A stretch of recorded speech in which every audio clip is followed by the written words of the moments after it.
Y'all, this episode was something else. How far does this go up? Some of the implications in this episode are completely insane. I cannot wait to discuss them with you. Honestly, I'm feeling pretty mixed right now in terms of some things, but mostly, we need to talk about these fights.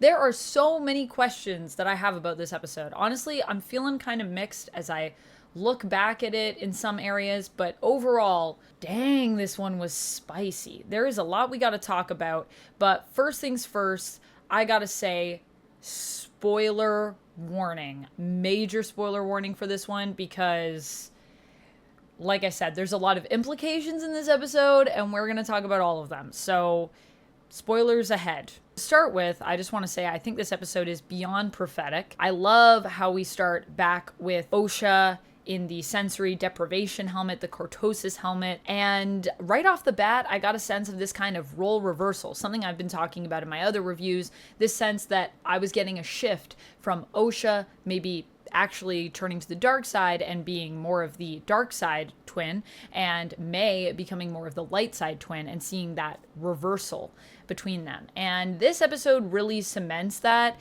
It cements this in a symbolism way. We literally see them reverse colors, but also just in terms of what they believe and their philosophy in terms of how the Force should and can be used, and in terms of their connections to their emotions and the way that they see them. So that is actually pretty cool to see it come to fruition.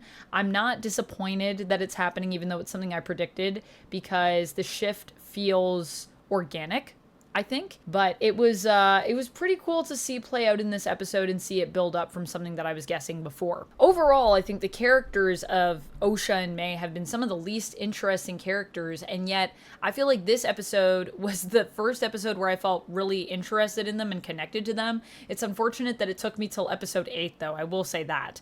But that's more of something I want to talk about in terms of my full season review. What I do want to talk about is some of the stuff that happens with Mae here and Soul. First of all, I just want to say there's been some people talking online, and this also took me aback for a second, when Mae says to Soul when she's escaping from Soul's kidnapping her, basically restraining her, and as she's getting away, she gets to the escape pod and she says to Soul, "See you in hell." And I think there's a lot of people that were like, excuse me, that's not Star Wars. But guess what? Hell actually has been mentioned in Star Wars. It was mentioned, I believe, as early as A New Hope. I think Uncle Owen mentions hell, and then definitely Han Solo has mentioned hell before. And I thought I remembered that, but it just kind of took me out for a second until I remembered, wait a minute, no, the original trilogy, we definitely mentioned hell before. And yes, we did. So if you're one of the people that's like, that's never happened, it has happened. But if you were also taken out for a second there, don't worry, you weren't alone. I was taken out too, and I had to remind myself of the history of that word in Star Wars. I think God has also been mentioned too, so that's just a thing. That's a thing. There's hell, there's God, probably there's a heaven. Star Wars, it's a wild place. The other weird things in this fight, though, is that Soul seems as though he was going to fire at Mae at one point. I don't know if that's what was happening on the ship, but we see him open up a cap on a switch while he's flying after her and seems to be lining up a shot to take on her. Now, I don't know if this was just to disable her, but it's also interesting that Basil gets involved and they seem to disable that system so that Soul can't fire, the ship actually crashes and everybody crashes. I don't know if that was Basil trying to interfere to save Mae's life or to save Pip's life or what was happening with that, but it was a weird thing that I noticed, and I just thought, man, that was weird. What was happening with that? So let me know if that also, you found it weird, or if you have any other ideas as to what was going on there. My best idea is that Soul was just trying to disable Mae's craft so that he could actually apprehend her again. But I don't know. Soul bad guy. Soul going over to the dark side, I feel like quite a bit sometimes. Soul needs to get his emotions in check. Back on Coruscant, we get a really spicy conversation. Oh, it's spicy between Senator Rayencourt and Vernestra. And I really loved this conversation and seeing what part of the Senate, at least, or at least this one senator, thinks of the Jedi in terms of their power over everything. It was kind of cool to see this because I feel like for the most part in Star Wars, we just see the Jedi as being this heroic group that is celebrated by everybody, respected by everybody. And here's a guy who's like, I do think it's a little suspicious that you guys have so much power. And I'm kind of wondering, maybe we should check in with you because you claim to be people that are above your own emotions, but that seems kind of impossible. And to be fair, I do think it is kind of impossible. And I think there are times when the Jedi obviously nail that, but this is another issue that people have with this story in general. The idea that the Jedi are flawed, and this is the first story that is presenting that to us, and this idea that Jedi could be sometimes interpreted as being bad. Now, I don't think this show is necessarily trying to say that the Jedi are bad. I think what this show is actually trying to say is that it's complicated. People are people, and all people are flawed, and when we put too many eggs in one basket, it can be a dangerous thing. So I personally like seeing a character that is reflecting the uncertainty in the Jedi that I think can be warranted. Now, this isn't the first time that we've had Jedi do things that are suspicious, by the way. I could go back and talk to you about many different Jedi that have done things that I think are questionable or that have gone against the beliefs of the Jedi Order. I mean, there are times when people have wanted to shack up and been Jedi, and that's against the rules. There's this whole idea of wanting to protect people, and if we protect people, does that mean that we are concerned for their safety? There are definitely times, I think, when Obi-Wan was concerned for people's safety. Now, does that mean that if he's worried about somebody's safety, that he's fearing for them? Is that dark side? Is it not? Emotions are hard because they exist kind of at all times. And as much as you try to suppress them, I think they would always still be at least a little bit there. I think you can try to keep them in check, but is that even the right answer? I don't know. I don't know. This series is making me question a lot of things, and that's honestly what I enjoy about it, but I understand that for some people it might be an issue because they feel like they have everything set, they know how everything is, they like when the Jedi are emotionless, they think the Jedi are always good, it's the light side of the Force, that's it. I would like to remind you, though, that only Sith deal in absolutes. When we get to Qimir and Osha on their planet, planning to head out to find Mae, since Osha has that vision, she believes, of Mae taking Soul's life, they are about to go out and making this kind of agreement that they're going to go together, but they're kind of going to be working against each other ultimately, because Camir has the ship, but Mae knows where to go, and between that, we also get this little shot that's pretty important that seems to be Darth Plagueis. So I guess the people that were suspecting that Plagueis would be involved here could be right, because that did look like Plagueis to me, which is interesting. And it definitely is planting some stuff, I think, for season 2, which I can't wait to talk about this season in general and talk about my thoughts on season 2 because I got a lot of thoughts about that. Overall, when we get back to Brendok, I gotta say I love the feel of Brendok. I love how it feels haunted and almost like the planet itself, the fortress itself especially, is almost a presence in this episode, is almost a character in this episode.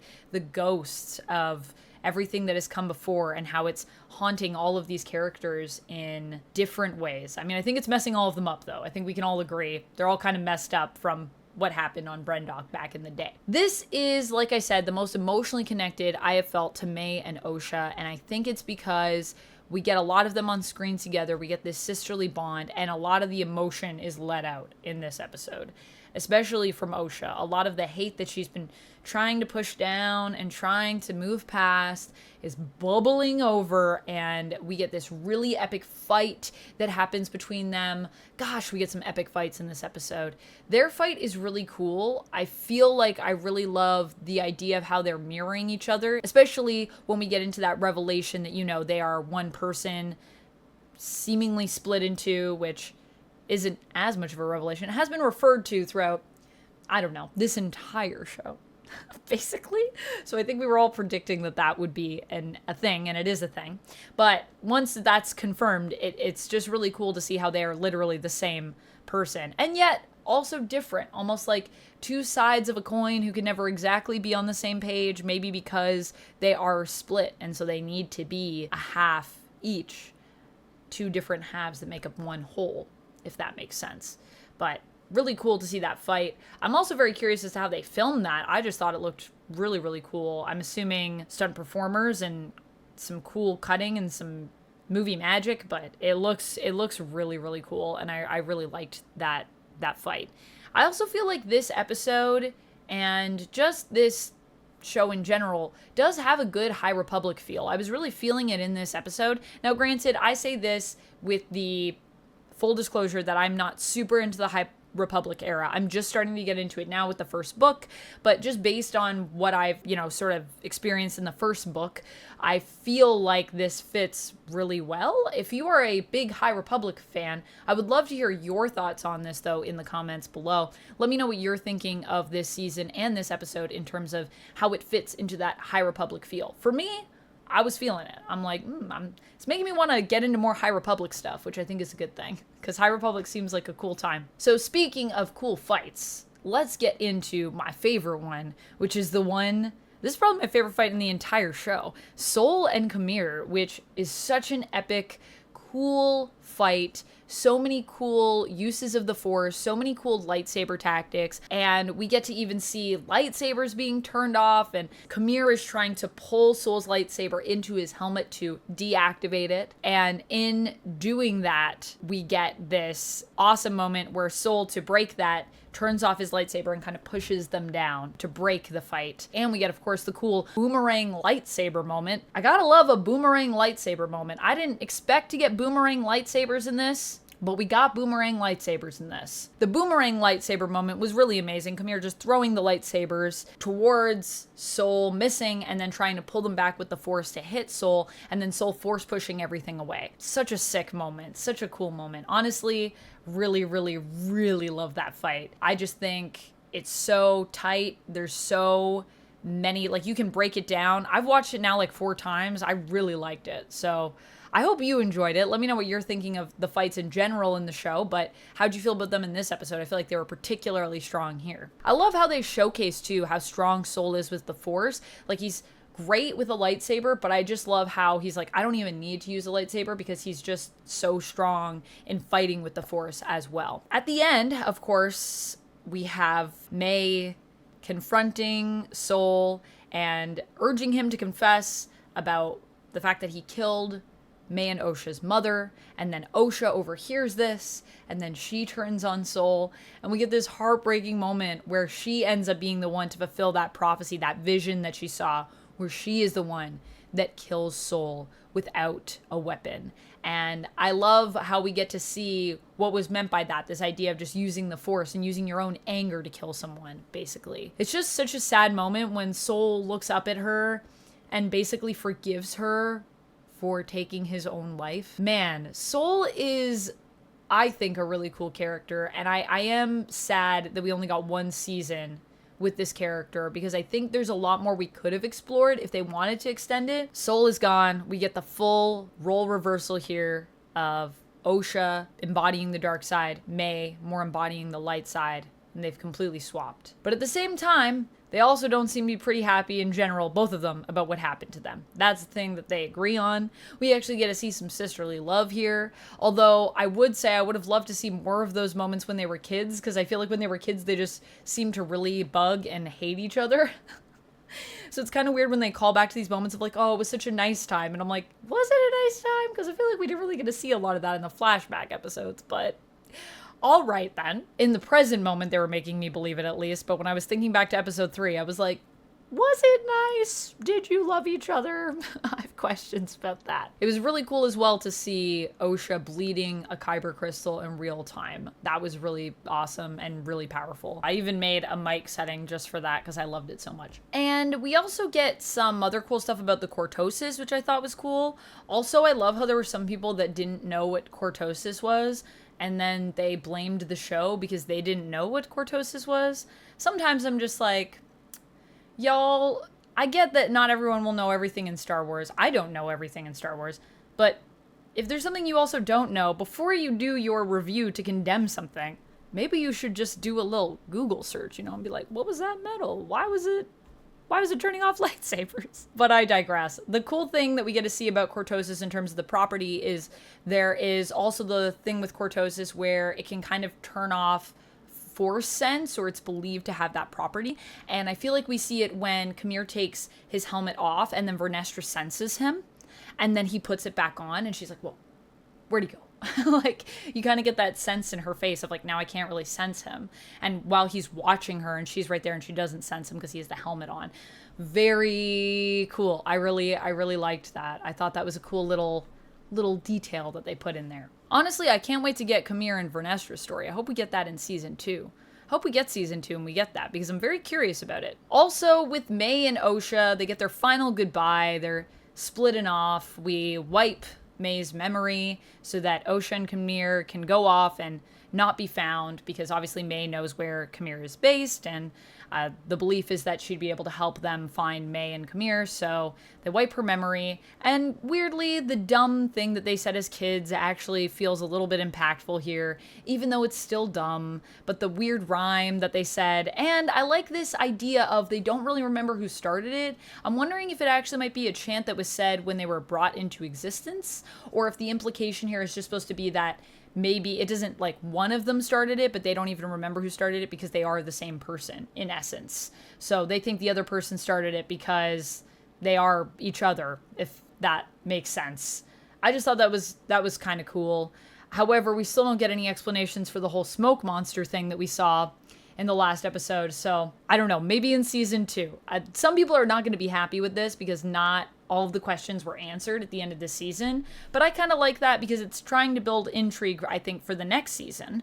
And I'm interested in seeing the next season. I mean, this show had highs and lows. I'll talk about that more in my season 1 review.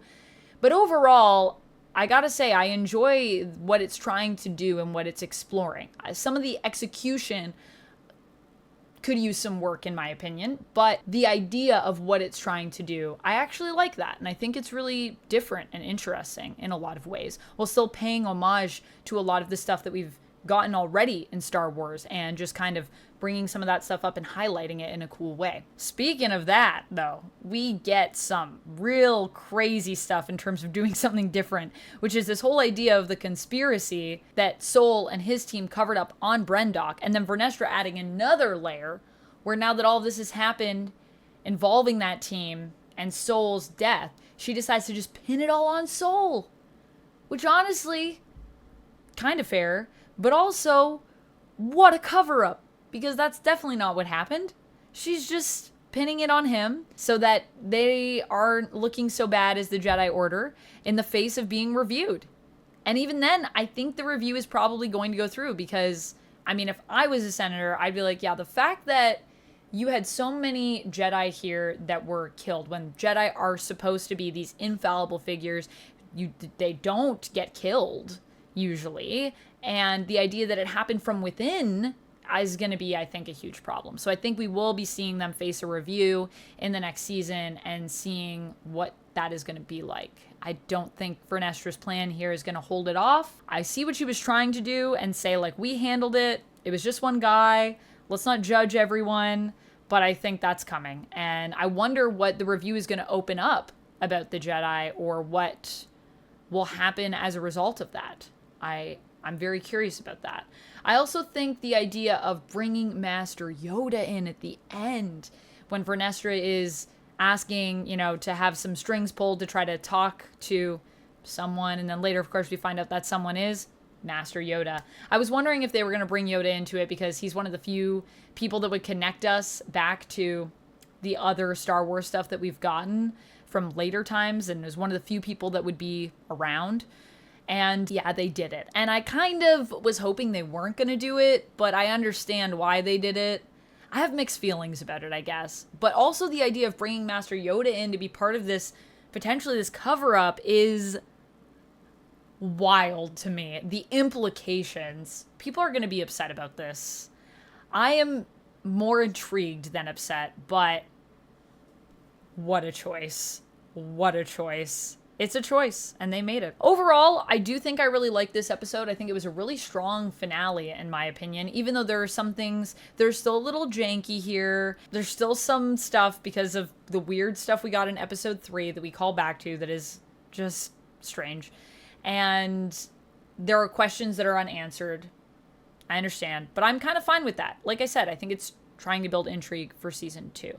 I think it gave us enough, and I think it would pique my interest in seeing the next season. So overall, I give this one an 8 out of 10. I did like it, but I still think there is some room for improvement, for sure. But overall, it was really good. I really enjoyed it. I was riveted. I was riveted for the whole episode, honestly. I was really into this episode.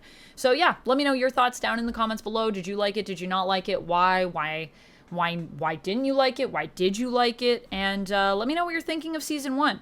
I'm going to reflect a little bit longer, and I'm going to try to put some stuff together, and then we'll come back and we'll talk about season 1 overall, which has been quite a mixed bag. So stay tuned for that, and until next time, friends, stay nerdy.